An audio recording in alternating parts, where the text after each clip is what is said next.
حضرت صلی اللہ علیہ وآلہ وسلم کی سیرت کا پہلو ایک انتہائی ببرکت پہلو ہے۔ حضرت صلی اللہ علیہ وسلم کا ذکر خیر جو کر رہا ہو وہ بھی خدا کے فضل سے برکتیں حاصل کرتا ہے، اور جو سننے والے ہیں وہ بھی خدا کے فضل اور خدا تعالیٰ کی برکتوں سے حصہ لیتا ہے۔ حضرت صلی اللہ علیہ وسلم کا وجود ہی ایسا ہے کہ جن کا نام لینے سے، جن پر درود بھیجنے سے ایک تو حضور صلی اللہ علیہ وسلم کے درجات کی بلندی کے لیے دعا ہو رہی ہوتی ہے، اور دوسری طرف جو درود شریف پڑھتا ہے اس کو بھی اللہ تعالیٰ اپنے فضل سے برکتیں اور مغفرت کا اس کے لیے سامان کرتا ہے، اور اس کی دعاؤں میں قبولیت کا اثر پیدا ہوتا ہے۔ تو آج میں حضرت صلی اللہ علیہ وسلم کی قبولیت دعا کے جو ایمان افروز واقعات ہیں ان کا ذکر خیر کر رہا ہوں۔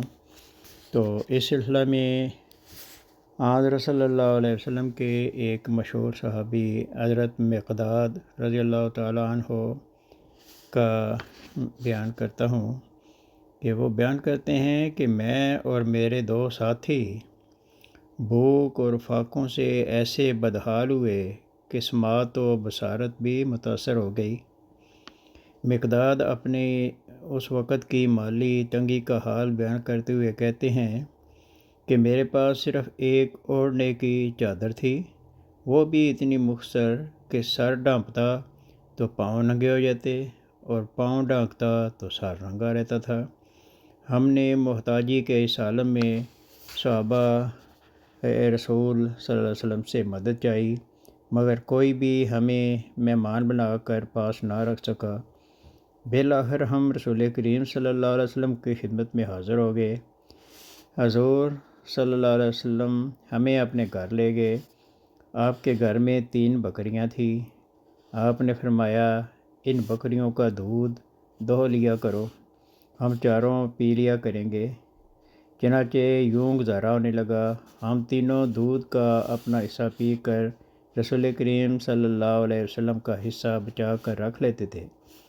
آپ وسلم رات کو تشریف لاتے، پہلے ہلکی آواز میں سلام کرتے کہ سونے والے جاگ نہ جائیں اور جاگنے والا سن لے، پھر اپنی جائے نماز پر نماز پڑھ کر اس جگہ آتے جہاں آپ کے حصہ کا دودھ رکھا ہوتا تھا اور دودھ پی لیتے تھے۔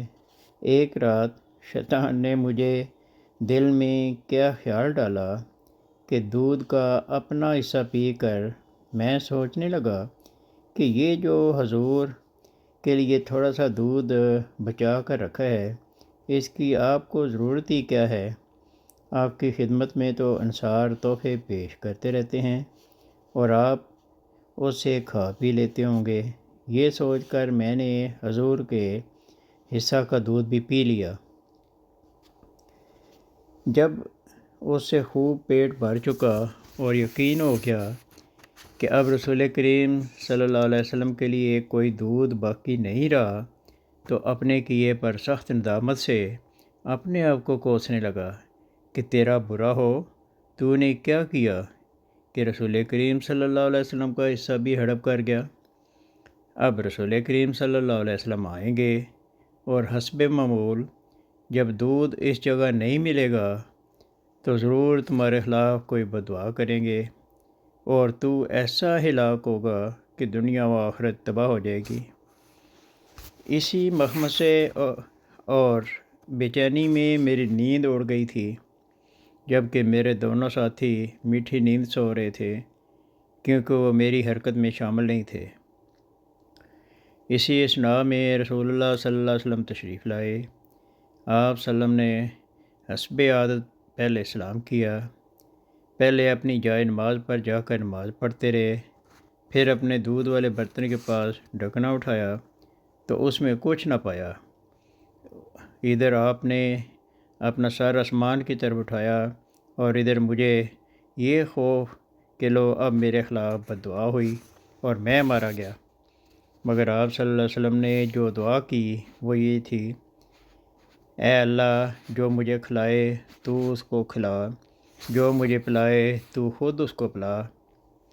اس دعا کا سننا تھا کہ میں فوراً اٹھا، چادر اوپر اوڑھی اور چھری لے کر رسول کریم صلی اللہ علیہ وسلم کی بکریوں کی طرف چل پڑا کہ ذبح کر کے حضور کو کھلا کر آپ کی دعا کا وارث بنو۔ جب میں سب سے موٹی بکری کو ذبح کرنے لگا تو کیا دیکھتا ہوں کہ اس کے تھنوں میں دودھ اترا ہوا ہے، حالانکہ شام کو دودھ نکالا تھا۔ پھر جب باقی بکریوں پر نظر کی تو سب کا یہی حال دیکھا، چنانچہ میں نے ذبح کرنے کا ارادہ ترک کر کے حضور کے گھر سے دودھ کا برتن لیا اور بکریاں دوبارہ دھو کر اسے بھر لیا اور رسول کریم صلی اللہ علیہ وسلم کی خدمت میں حاضر ہو گیا۔ آپ صلی اللہ علیہ وسلم نے جب تازہ دودھ دوہا ہوا دیکھا تو خیال ہوا کہ ان بیچاروں نے بھی ابھی تک دودھ نہیں پیا ہوگا۔ آپ پوچھنے لگے، کیا تم لوگوں نے آج رات دودھ نہیں پیا؟ میں نے بات ٹالتے ہوئے کہا کہ حضور بس آپ پئیں۔ حضور صلی اللہ علیہ وسلم نے کچھ دودھ پی کر باقی مجھے دیتے ہوئے فرمایا کہ اب تم پی لو۔ میں نے کہا کہ آپ اور پئیں۔ حضور نے اور پیا اور پھر مجھے دے دیا۔ اب دل کو تسلی ہوئی کہ رسول اللہ بھوکے نہیں رہے، خوب سیر ہو چکے ہیں، اور یہ خوشی بھی ہوئی کہ آپ کی یہ دعا کہ اے اللہ جو مجھے پلائے تو اسے بھی پلا میرے حق میں قبول ہو چکی ہے۔ تب حضور کے دودھ کا حصہ پینے کی اپنی حرکت یاد کر کے مجھے بے اختیار انسی چھوٹ گئی، اتنی انسی کہ میں لوٹ پوٹ ہو کر زمین پر گر پڑا۔ نبی صلی اللہ علیہ وسلم نے فرمایا، اے مقداد تجھے اپنی کون سی عجیب حرکت یاد آئی جس پر لوٹ پوٹ رہے ہو؟ میں نے رسول کریم صلی اللہ علیہ وسلم کو سارا قصہ کہہ سنایا کہ اس طرح آپ کے حصہ کا دودھ بھی پی لیا اور دعا کا حصہ دار بھی بنا اور دوبارہ دودھ بھی پی لیا۔ نبی صلی اللہ علیہ وسلم نے فرمایا، یہ تو خدا تعالیٰ کی طرف سے قبولیت دعا کے نتیجہ میں خاص رحمت کا نزول تھا۔ تم نے اپنے ساتھی کو جگا کر اور اس دودھ میں سے پلا کر کیوں نہ ان کے حق میں یہ دعا پوری کروائی۔ میں نے عرض کیا، اس ذات کی قسم جس نے آپ کو حق کے ساتھ بھیجا ہے، اب مجھے جب اس برکت سے حصہ مل گیا ہے تو میں اس بات سے بے پرواہ ہو گیا کہ کوئی اور اس میں حصہ دار بنتا ہے کہ نہیں۔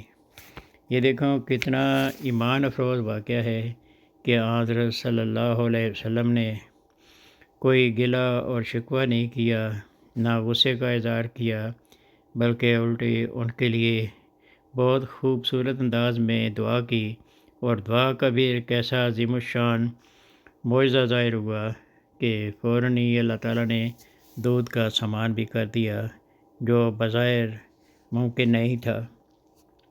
تو حضرت صلی اللہ علیہ وسلم کی قبولیت دعا کے ایمان افروز واقعات آئندہ بھی انشاءاللہ چلتے رہیں گے۔